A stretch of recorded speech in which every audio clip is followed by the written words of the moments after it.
नमस्कार, आप देख रहे हैं भारत एक्सप्रेस और मैं हूं आपके साथ अक्षया पाठक। अब हाल ही में दिवंगत हुए दिग्गज मैराथन रनर फौजा सिंह आपको याद होंगे और ये भी शायद आपको याद होगा कि एक हिट एंड रन हादसे में उनका निधन हो गया।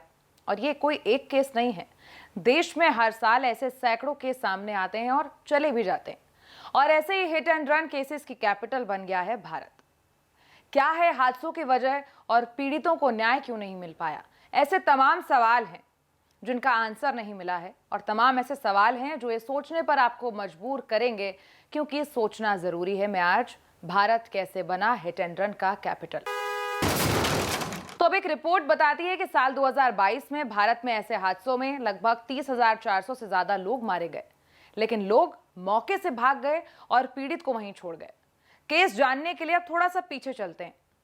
16 साल के अक्षय कुमार सिंह, जो नेशनल लेवल का एक तैराक बनने की ट्रेनिंग ले रहा था, 5 मई 2009 की रात बिजनौर में, जो उत्तर प्रदेश में, एक बारात में नाच रहे थे। तभी अचानक बैंड बंद हो गया। जब अक्षय के पिता राकेश सिंह अचानक सन्नाटे का कारण जानने के लिए गए तो उन्हें यह बताया गया कि उनके बेटे और बारात में शामिल एक और व्यक्ति को ट्रक ने कुचल दिया है। ट्रक ड्राइवर ने यह जानते हुए भी कि उसने 2 लोगों को कुचल दिया है, वो मौके से भाग गया। पुलिस ने एफआईआर दर्ज कर ली, लेकिन बस इतना ही किया। अब एक और घटना है। तो 19 मई को पुणे के कल्याण नगरी इलाके में यह हादसा हुआ। एक नाबालिग ने नशे की हालत में अपनी पोर्श टाइकन कार से 2 आईटी इंजीनियरों अनीश अवधिया और अश्विनी कोष्टा को टक्कर मार दी, जिससे उनकी मौके पर ही मौत हो गई। अब इस घटना के बाद नाबालिग को 15 घंटे के अंदर जमानत भी दे दी गई और मामले ने तब और तूल पकड़ लिया। लाइमलाइट में जब ये केस सामने आया तो नाबालिग की किशोर न्याय बोर्ड ने जमानत रद्द कर दी और उसे बाल सुधार गृह भी भेज दिया।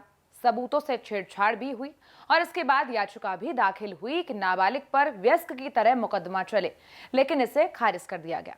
फिलहाल यह केस अभी भी चल रहा है। अब एक और केस है, उस पर भी नजर डालते हैं। पंजाब के जलंधर में अपने पैतृक गांव में सड़क पार करते वक्त हुए हादसे में दिग्गज मैराथन रनर फौजा सिंह की मौत हो गई। 114 साल के मैराथन रनर की मौत पर मीडिया का फोकस होने से पुलिस को कार्रवाई करने के लिए मजबूर भी होना पड़ा। पुलिस ने ड्राइवर को गिरफ्तार कर लिया, जो कनाडा से लौटा हुआ एक युवक था, जिसने एसयूवी चलाते समय कथित तौर पर दुनिया के सबसे बुजुर्ग मैराथन धावक फौजा सिंह को टक्कर मार दी। वो किसी काम से जल्दी में था और इसलिए वो अपनी एसयूवी स्पीड से चला रहा था, ऐसी जानकारी दी गई है, और जिससे उनकी कार के सामने 114 साल के फौजा सिंह आ गए और उनसे टक्कर हो गई और फौजा सिंह की वहीं मौके पर ही मौत हो गई। वो डर गया था, इसलिए उसने अपनी गाड़ी वहां से भगा ली, रोका नहीं गाड़ी को। अब फौजा सिंह के बेटे का भी ये कहना है कि अगर आरोपी अपनी एसयूवी रोककर मैराथन धावक को तुरंत अस्पताल पहुंचा देता तो शायद उनकी जान बच सकती थी। अगर वो भागे नहीं होते तो हम, यानी कि फौजा सिंह के जो बेटे थे, उन्होंने कहा कि हम उनके खिलाफ कार्रवाई नहीं करते। अब ये वो 2 अहम केस थे जिनके बारे में आपको बताया मैंने, लेकिन इसके अलावा आंकड़े कई हैं। अमूमन हादसा होने के बाद लोग डर जाते हैं और वहां से भाग जाते हैं। किसी को पुलिस का डर, किसी को मॉब लिंचिंग का डर, कोई नशे में होता है इसलिए भाग गया।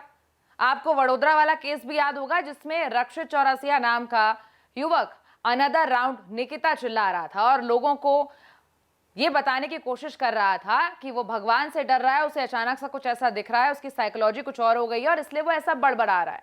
जबकि जब सीसीटीवी देखा गया तो उसने उससे पहले कई लोगों को कुचल दिया था। ऐसे ही तमाम केसेस हैं जो अब भी अधर में लटके हुए हैं। अब बात करते हैं कि आखिर भारत हिट एंड रन की कैपिटल कैसे बना। आंकड़े ये बताते हैं कि जालंधर रूरल इलाके में जहां फौजा सिंह की मौत हुई थी, सड़क हादसे में हुई सभी 117 मौतें हिट एंड रन के ही मामले थे वहां पर। अगर यह आपको चौंकाने वाला लग रहा है तो एक और बात चौंकाने वाली है। राष्ट्रीय राजधानी दिल्ली में सड़क हादसों में होने वाली 49% मौतें हिट एंड रन के मामलों में होती हैं। अब भारत न सिर्फ दुनिया भर में सड़क हादसे में होने वाली मौतों की संख्या में सबसे आगे है, बल्कि यहां सबसे ज्यादा लोग हिट एंड रन मामलों में ही मारे जाते हैं, जहां ड्राइवर पीड़ितों की मदद करने की कोशिश किए बिना ही मौके से गायब हो जाता है, यानी कि फरार हो जाता है। अब राष्ट्रीय अपराध रिकॉर्ड ब्यूरो यानी कि एनसीआरबी के ताजा आंकड़ों के अनुसार अगर देखें तो 2022 में भारत में ऐसे हादसों में लगभग 30,400 से ज्यादा लोग मारे गए हैं। साल 2022 का आंकड़ा 2021 की तुलना में 17% ज्यादा है। सरकारी आंकड़ों के अनुसार 2022 में भारत में एक ही साल में लगभग 1.68 लाख से ज्यादा लोगों की मौतें सड़क हादसे में हुई हैं। अब बात करते हैं इनके फैक्टर्स पर, जिनमें सबसे पहले आता है वीआईपी कल्चर और एसयूवी मेंटेलिटी। लापरवाह ड्राइवरों, पैदल यात्रियों और बाइक सवारों से लेकर खराब सड़क डिजाइन, इंफ्रास्ट्रक्चर की कमी और लगभग जीरो नियम कानून तक, जो भारत को हिट एंड रन कैपिटल में बदल रहे हैं।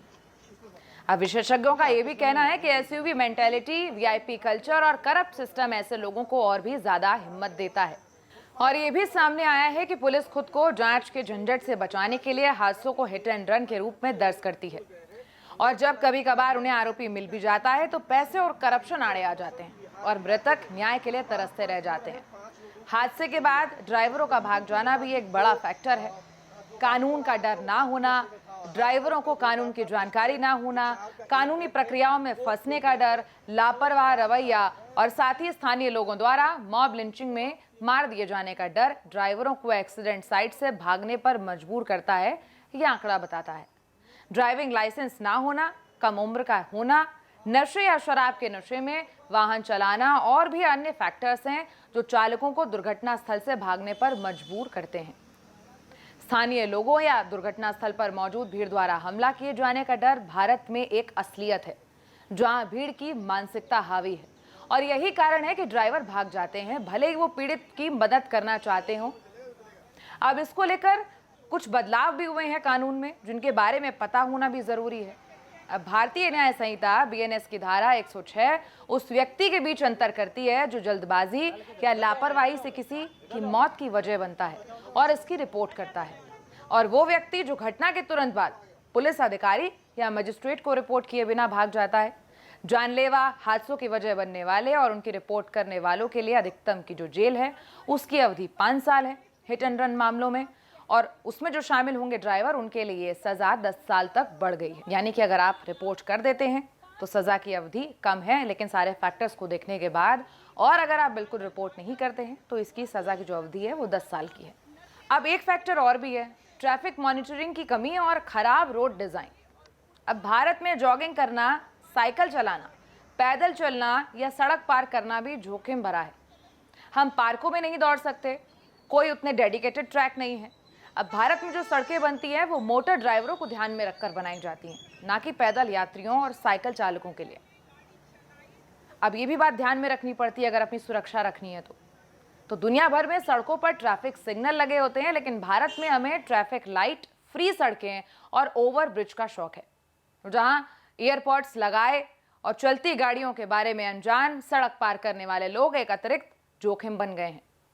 वहीं बड़ी कारों और घमंड वाले ड्राइवर इस खतरे को और बढ़ा देते हैं। दूसरे देशों की बात करें, यूरोपीय देशों, जापान, संयुक्त अरब अमीरात सहित कई देशों ने सड़क हादसों और मौतों को कम करने में एक तरीके से सफलता भी हासिल कर रही है, लेकिन भारत ऐसा क्यों नहीं कर सकता, इसका कोई स्पष्ट कारण नहीं है। भ्रष्ट सिस्टम और इंसानी जानों की बेरुखी के कारण भारत हिट एंड रन का कैपिटल बन गया है। भारत में सड़क हादसों की फॉरेंसिक जांच सुनने को नहीं मिलती है। कोई ये जानने की कोशिश नहीं करता है कि उस पल में असल में क्या हुआ था, और हमेशा ड्राइवर ही दोषी ठहराया जाता है। रवैया सिर्फ दोष मरने का होता है, ना कि पूरी जांच के बाद जवाबदेही तय करके जानमाल के नुकसान को कम करने की दिशा में कदम उठाने का। इसके अलावा भारत में हादसों के मामले में हमेशा बड़े लोगों को ही दोषी ठहराया जाता है। हादसों की असल वजह जानने की कोशिश नहीं की जाती कि जहां हादसा हुआ है वहां क्या कोई गड्ढा था जिसकी वजह से ड्राइवर ने गाड़ी मोड़ी, क्या बाइक सवार को टक्कर मारी तो उसके लिए भी कोई कारण था, क्या वो नशे में था और तेज रफ्तार से गाड़ी चला रहा था, क्या कोई बच्चा बॉल का पीछा करते करते सड़क पर दौड़ा और अचानक से उसे टक्कर लग गई, या फिर क्या ड्राइवर आवारा मवेशियों को बचाने की कोशिश में कंट्रोल खो बैठा। इसका कोई जवाब नहीं मिलेगा, क्योंकि इस पर कभी कोई जांच नहीं की जाती है, क्योंकि कोई ये सब जानने की कोशिश ही नहीं करता है। अब जब आप ये वीडियो देख रहे होंगे और आपने इस वीडियो को देखने में जितना वक्त लगाया है, उस बीच में भारत में सड़क हादसों में 3 मौतें हो गई होंगी। हर 10 से 15 मिनट के बीच में हिट एंड रन के मामलों में मौतों का आंकड़ा उसका औसत 3 है। इसलिए सोचना जरूरी है। सोचिए और समाधान निकालिए। फिलहाल मेरे साथ इतना ही, लेकिन देश और दुनिया की खबरें आगे जारी रहेंगी। देखते रहिए भारत एक्सप्रेस। लूंगी आपसे इजाजत। नमस्कार।